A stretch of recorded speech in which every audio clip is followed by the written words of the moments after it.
Hello बच्चों, कक्षा 9 में विज्ञान की हम भौतिकी वाला हिस्सा शुरू कर चुके हैं, जिसका पहला पाठ गति है।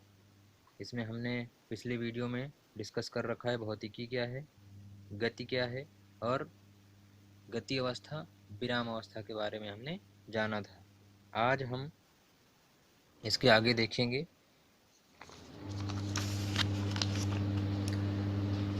गति अवस्था और विराम अवस्था।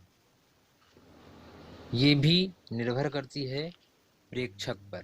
प्रेक्षक कौन होता है?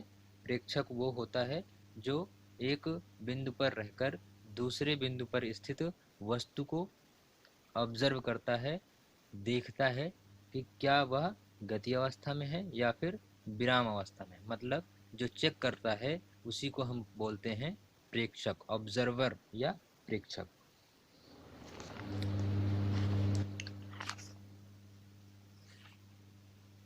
यहाँ पर समझेंगे हम गति और विराम दोनों प्रकार की जो अवस्थाएं हैं ये प्रेक्षक पर भी निर्भर करती हैं। जैसे सिंपल सा उदाहरण के माध्यम से समझेंगे। यहाँ पर पिछले वीडियो में भी हमने समझा था थोड़ा सा इसके बारे में कि कोई व्यक्ति ए है, एक बस है ये मान लीजिए हमारे पास में, और इस बस में एक व्यक्ति ए है, दूसरा व्यक्ति बी है और तीसरा एक व्यक्ति और है जो सी, और ये बाहर है, बस से बाहर है। यह बस चल रही है, यह बस चल रही है, गति अवस्था में है। किसके सापेक्ष? अगर हम देखें सी की तुलना में, क्योंकि सी यहाँ पर स्थिर अवस्था में है और इस तरह से ये वाली बस हमारी इस तरह से आगे बढ़ रही है। यहाँ पर हम ए को अगर बी के से देखें, तुलना करें सापेक्ष, अर्थात अगर यहाँ बी बैठा है और ए को हम मान लेते हैं प्रेक्षक है। ए अगर प्रेक्षक है मतलब इसको ऑब्जर्व कर रहा है, देख रहा है इसको, तो बी इसको विराम अवस्था में दिखाई पड़ता है, जबकि हमारी बस चल रही है फिर भी बी इसको विराम अवस्था में दिखाई पड़ता है।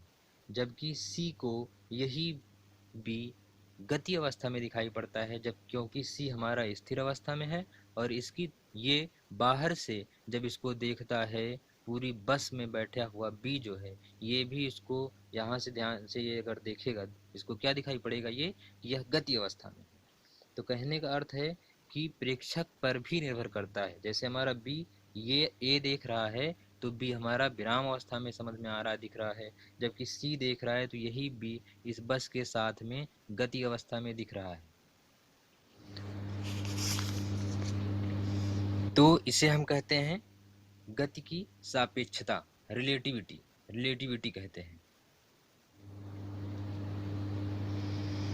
अर्थात एक ही प्रकार की वस्तु, एक ही वस्तु हमारी प्रेक्षक पर निर्भर करती है कि वह गति अवस्था में उसे दिखाई पड़ती है या फिर विराम अवस्था में दिखाई पड़ती है। ये एक ही वस्तु जो है गति अवस्था में भी और विराम अवस्था में भी। इसके बाद अगला जो टॉपिक है हमारा वो है गति के प्रकार, टाइप्स ऑफ मोशन। इसके बारे में समझेंगे। गति हमारी कई प्रकार की होती है, गति कई प्रकार की होती है। इसमें पहला हम देख रहे हैं रेखीय तथा स्थानांतरीय गति। रेखीय गति मतलब सीधी रेखा में कोई वस्तु अगर गतिमान है तो उसे हम कहते हैं रेखीय गति। उदाहरण के लिए एक सीधी सड़क पर चलती हुई कार है या फिर पेड़ से गिरता हुआ कोई फल है, ये सब हमारी रेखीय गति में आती है। इसके बाद है हमारा दूसरा अनियमित गति, रैंडम मोशन। अनियमित गति जिसमें हमारी दिशा परिवर्तित होती रहती है, लगातार दिशा में परिवर्तन आता रहता है, उसे हम कहते हैं अनियमित गति। जिस प्रकार से आपको एक फूल पे भंवरे दिखाई पड़ते हैं, वो एक फूल से दूसरे फूल पर जाने के लिए वो किधर मुड़ जाएगा, कहाँ जाएगा, तितलियों की गति, ये सभी हमारी अनियमित गति हैं। इनकी कोई निश्चित नहीं होती कि किस दिशा में कहाँ पे ये चलेंगी, तो दिशा निरंतर बदलती रहती है, इसलिए हम इसे कहते हैं अनियमित गति। तीसरी प्रकार की हमारी गति दे रखा है दोलनीय अथवा कंपन गति। दोलनीय गति एक निश्चित बिंदु, यहाँ समझेंगे, एक हमारा नियत बिंदु होता है, इसके इधर उधर ये इस तरह की जो हमारी गति होती है इसको हम कहते हैं दोलनीय गति या कंपन गति। एक स्थिर बिंदु है, एक नियत बिंदु है, इसके इधर उधर ये गति चलती रहती है, इसको हम कहते हैं दोलनीय गति। उदाहरण के लिए जैसे हमने घड़ी होती है, हमारी घड़ी में पेंडुलम लगा होता है, उसकी गति, लोलक लगा होता है, उस लोलक की गति दिखाई पड़ती है। या फिर हमारे पास कोई चिमटा है, घर में यूज किया जाने वाला जो चिमटा होता है, उसको अगर हम दबा के छोड़ देते हैं तो उसमें जो गति होती है, जो उसे हम कहते हैं कंपन गति या दोलनी गति। अगला है हमारे पास वृत्तीय अथवा घूर्णन गति। घूर्णन गति क्या है? जब कोई वस्तु हमारी इस प्रकार से वृत्तीय गति कर रही हो, जैसे हमारा लट्टू है अपनी धुरी पर घूमता है, पृथ्वी अपनी धुरी पर घूमती है, तो इसे हम कहते हैं घूर्णन गति। अगला है हमारे पास एक समान वृत्तीय गति। एक समान वृत्तीय गति की मतलब हमारी वृत्तीय गति हो रही हो और गति एक समान हो, जैसा हमारी पृथ्वी है हमारी सूर्य के चारों ओर चक्कर लगाती है, इसे हम कहते हैं एक समान वृत्तीय गति। मतलब जो हमारा समयांतराल होता है, एक निश्चित समय में एक निश्चित दूरी ही तय करती है, इसे हम कहते हैं एक समान वृत्तीय गति। अगला टॉपिक जो हमारा रहेगा वो है राशियां, भौतिक राशियां, अदिश व सदिश राशियां। दो प्रकार की होती हैं हमारी राशियां, अदिश और सदिश। इंग्लिश में बोलते हैं अदिश राशि को स्केलर क्वांटिटीज एंड सदिश राशि को हम इंग्लिश में बोलते हैं वेक्टर क्वांटिटीज। नाम से पता चल रहा है भौतिक राशियां जो हमारी दो प्रकार की होती हैं। अदिश राशि में हमें समझ में आ रहा है स्केलर क्वांटिटीज। अदिश नाम से पता चल रहा है अदिश, जिसमें दिशा ना पाई जाए। मतलब कोई भी राशि होगी हमारी, उसमें दो ही चीजें हो सकती हैं, या तो मैग्नीट्यूड होगा या फिर दो चीजें संभव हैं उसमें, मैग्नीट्यूड मतलब परिमाण, दूसरा दिशा डायरेक्शन। दो चीजें संभव हैं, दो चीजें उसमें पाई जा सकती हैं। तो एक तो परिमाण है, हर में जो भी राशियां होंगी परिमाण कुछ न कुछ उसका होगा, सब में परिमाण रहेगा ही रहेगा।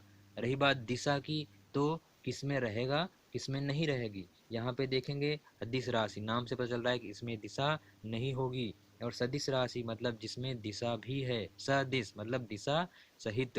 तो अदिश राशियां जिन भौतिक राशियों को व्यक्त करने के लिए केवल परिमाण मैग्नीट्यूड की केवल आवश्यकता होती है, दिशा की नहीं होती है, उसे हम अदिश राशि कहते हैं। एग्जाम्पल के लिए जैसे आपसे कोई कह दे कि आपको 5 किलोमीटर दूर तक चलना है, तो यहाँ पर 5 किलोमीटर मैग्नीट्यूड परिमाण तो बता दिया कि इतना चलना है, लेकिन किस दिशा में, कोई दिशा का मतलब नहीं है इसमें। तो ये हमारी हुई दूरी, तो इसका मतलब दूरी हमारी क्या है, अदिश राशि है। इसी प्रकार से लंबाई, समय, 5 सेकेंड 10 सेकेंड, इसमें दिशा का कोई मतलब नहीं है, ये सब हमारी अदिश राशियां हुई। दूसरा है सदिश राशियां, वेक्टर क्वांटिटीज। जिन भौतिक राशियों को व्यक्त करने के लिए परिमाण एवं दिशा दोनों की आवश्यकता होती है, उसे हम सदिश राशि कहते हैं। सदिश राशियां, वेक्टर क्वांटिटीज, परिमाण और दिशा दोनों की आवश्यकता होती है, सदिश राशियां कहते हैं। परिमाण सिंपल सा, जैसे यहाँ पे एक एग्जांपल समझते हैं, जैसे अभी हमने दूरी का समझा। ये हमारी एक, यहाँ से एक व्यक्ति ए चलना प्रारंभ करता है और ये पहले इधर आया इतनी दूर, फिर यहाँ से ये इधर मुड़ गया इतनी दूर। अब यहाँ समझेंगे, मान लीजिए ये ए चलना प्रारंभ किया, एक व्यक्ति ए पॉइंट पे खड़ा है, फिर वो बी पे पहुँचता है और अगला पॉइंट है इसका सी। यहाँ पे इस तरह से ये गति करता है। मान लेते हैं हम यहाँ पे ये 4 किलोमीटर पहले चला, फिर यहाँ पे 3 किलोमीटर चला। तो यहाँ से अगर हम इसकी दूरी देखें इस बिंदु तक चलने में, तो कितना दूरी चला ये कुल मिला करके 7 किलोमीटर चला है। 4 किलोमीटर प्लस 3 किलोमीटर, कुल मिला के ये दूरी चला 7 किलोमीटर। और ये 7 किलोमीटर इसकी क्या हो गई, दूरी हुई। इसमें इसकी दिशा की कोई बाउंडेशन नहीं थी, इसमें दिशा की कोई बात नहीं करी गई, बस इसने इतना चल था कि मान लिया इसको 7 किलोमीटर चलना था, तो ये 4 किलोमीटर किसी दिशा में चल दिया और 3 किलोमीटर किसी दिशा में चल दिया। तो इस तरह से इसमें केवल दूरी की बात करी गई, दिशा की बात नहीं की गई। जैसे आपसे कोई कहे कि आपको 5 किलोमीटर चलना है, तो आपको कोई मतलब नहीं है, बस किधर भी आप चले जाएं 5 किलोमीटर चलें, तो ये होती है दूरी, जिसमें हमारी दिशा की कोई बात नहीं होती। लेकिन एक इसी में हमारा दूसरा बिंदु है कि ए से आपको सी तक जाना है, तो इसका मतलब ए से अगर सी तक जाना है तो आपको एक निश्चित दिशा में जाना होगा, तभी आप सी पे पहुंचेंगे। इसको हम बोलते हैं विस्थापन। विस्थापन का अर्थ होता है कि दूरी, जो हमारी न्यूनतम दूरी होती है, दो बिंदुओं के बीच की न्यूनतम दूरी, ये एक पॉइंट है, एक पॉइंट यहाँ पे है, तो दो बिंदुओं के बीच की जो न्यूनतम दूरी, मतलब सबसे कम से कम जो दूरी होगी, उसे ही हम कहते हैं विस्थापन। ये तो हमारी दूरी है। इसी प्रकार दूरी हम कहीं से भी घूम के इस बिंदु तक पहुँच सकते हैं, घूम टहल के, तो इसे कहते हैं दूरी।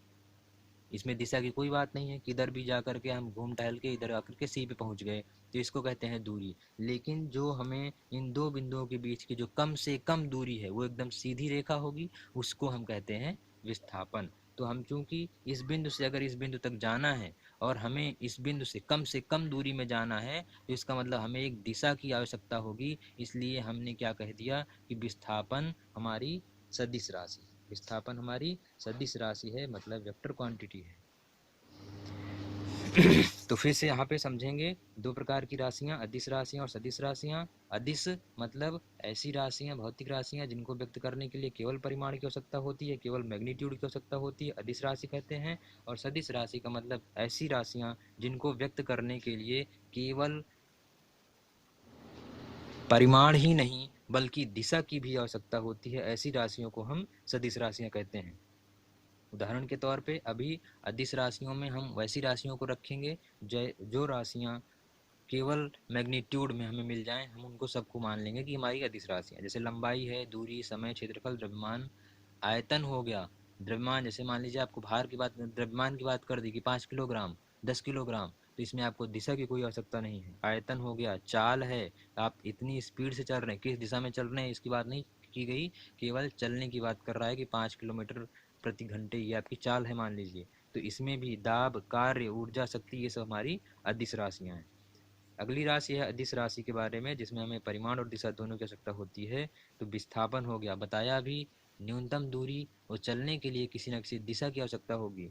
वेग है, त्वरण, बल, संवेग, आवेग, भार, विद्युत क्षेत्र आदि हमारी सदिश राशियां। विद्युत क्षेत्र, इन सब की अपनी दिशा की जरूरत होती है, इसलिए हम इसे कहते हैं सदिश राशि। भार, भार भी हमारी दिशा होती है।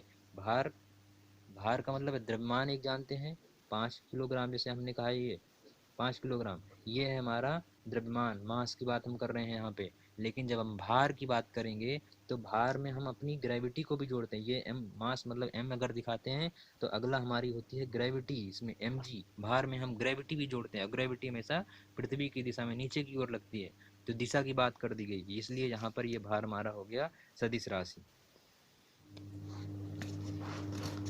इसके बाद जो अगला टॉपिक है हमारा गति में विश्लेषण से संबंधित, जो हमारी कुछ महत्वपूर्ण टर्मिनोलॉजी होंगी, जो टर्म्स यूज करेंगे इसमें, वो सारी चीज़ें इसमें पढ़ेंगे। निर्देश बिंदु पहला पॉइंट है, रेफरेंस पॉइंट। निर्देश बिंदु क्या होता है? रेफरेंस पॉइंट, रेफरेंस पॉइंट वह पॉइंट होता है जिसके सापेक्ष हम किसी और वस्तु की गति को के बारे में या विराम अवस्था के बारे में, इन सब चीज़ों के बारे में अध्ययन करते हैं, उसको हम बोलते हैं रेफरेंस पॉइंट। जैसे अभी एक एग्जांपल दिया था हमने यहाँ पे कि हमने सी के सापेक्ष देखा कि बी स्थिर अवस्था में है या फिर गति अवस्था में। जैसे हमने देखा बी ए की सापेक्ष स्थिर अवस्था में, जबकि सी के सापेक्ष गति अवस्था में। तो अगर हम सी के सापेक्ष देख रहे हैं तो इसका मतलब सी हमारा क्या हो गया, ये रेफरेंस पॉइंट, हम इसके आधार पर इसकी तुलना कर रहे हैं, इससे तुलना कर रहे हैं बी की। तो रेफरेंस पॉइंट, निर्देश बिंदु जिसके सापेक्ष हम किसी अन्य वस्तु की गति का अध्ययन करते हैं, उसे हम कहते हैं निर्देश बिंदु या रेफरेंस पॉइंट। अगला है दूरी। दूरी के बारे में हमने समझ लिया, अभी हमने समझा था दूरी इस तरह से हम जिगजैग रास्ते से किसी भी चलते हैं, तो ये तो हमने समझा कि दूरी हमारी अदिश राशि है। अब दूरी है क्या चीज, ये समझते हैं। दूरी किसी यहाँ पे किसी गतिशील वस्तु, जैसे अभी हमारे पास ए है और ये गति कर रही है, तो किसी गतिशील वस्तु द्वारा, किसी गतिशील वस्तु द्वारा एक निश्चित समय अंतराल में, किसी निश्चित समय अंतराल में तय की गई लंबाई। जैसे हमने मान लिया ए यहाँ से गति कर रहा है और इसकी दिशा की बात नहीं कर रहे हम, केवल ऐसे ये गति कर रहा है और गति करते करते ये इस बिंदु पर आ गया। एक व्यक्ति था, बिंदु ए से चलना प्रारंभ किया और बी पर पहुंच गया, तो ये एक समय लगा होगा ए से बी तक। इस तरह से इसको इसने अगर गति करी है तो बी तक पहुंचने में कुछ समय लगा होगा। तो कहने का अर्थ है कि एक निश्चित समय में तय की गई दूरी को ही, एक निश्चित समय में तय की गई लंबाई जो होती है हमारी, उसी को हम कहते हैं दूरी। एक निश्चित समय में तय की गई लंबाई, जैसे हमने देखा यहाँ एक समय लगा होगा ए से बी तक पहुँचने में, तो जो लंबाई इसने तय की है उस समय में, इसी को हम कहते हैं दूरी। तो ये हो गई दूरी। और इसके बाद हम देख रहे हैं हमने जान लिया था पहले ही, दूरी हमारी अदिश राशि है। इसके बाद है अगला विस्थापन, इंग्लिश में बोलते हैं डिस्प्लेसमेंट। अब यहाँ पे हमने समझा ए से बी तक ये एक निश्चित समय लगा, तो इसको हमने इसमें इस तरह वाली जो लंबाई है इसको हमने कह दिया दूरी, क्योंकि इसमें दिशा की कोई बात नहीं की। ए से बी तक ये पहुँच गया इस तरह से घूमते टहलते हुए। अगला पॉइंट है ए से बी तक पहुँचने में जो न्यूनतम दूरी होगी, जिसकी अभी हमने बात की थी, न्यूनतम दूरी, सबसे कम से कम दूरी पहुँचने के लिए एक दिशा की भी आवश्यकता होगी। तो दिशा और न्यूनतम दूरी की जब बात की गई तो इसका मतलब ये बन गया हमारा विस्थापन। ये हो गया विस्थापन और ये है हमारी दूरी। ये हो गया विस्थापन, ये हो गई दूरी। इस प्रकार से तय की गई दूरी, लंबाई को हम दूरी कह रहे हैं, और जो न्यूनतम दूरी है उसी को हम कह रहे हैं विस्थापन। विस्थापन में परिमाण के साथ साथ दिशा भी है, परिमाण के साथ साथ दिशा भी है, इसलिए हमारा ये सदिश राशि हो गई। इसमें केवल परिमाण, मान लीजिए इस तरह से तय करते हुए इसने 10 किलोमीटर चला और इस तरह से इसने 5 किलोमीटर में ही तय कर लिया, क्योंकि न्यूनतम दूरी है, यह न्यूनतम दूरी ये 5 किलोमीटर में ही इसने तय कर लिया था, क्योंकि एक दिशा में जा रहा था, एक निश्चित दिशा में है। तो इस तरह से हमारा दूरी और विस्थापन के बारे में समझ लिया है। इसके बाद हम अगले टॉपिक जो भी होगा हमारे पास उसके बारे में हम अगले वीडियो में पढ़ेंगे। तब तक के लिए धन्यवाद। आप पढ़ते रहें मन लगाकर अच्छे से। बहुत बहुत धन्यवाद।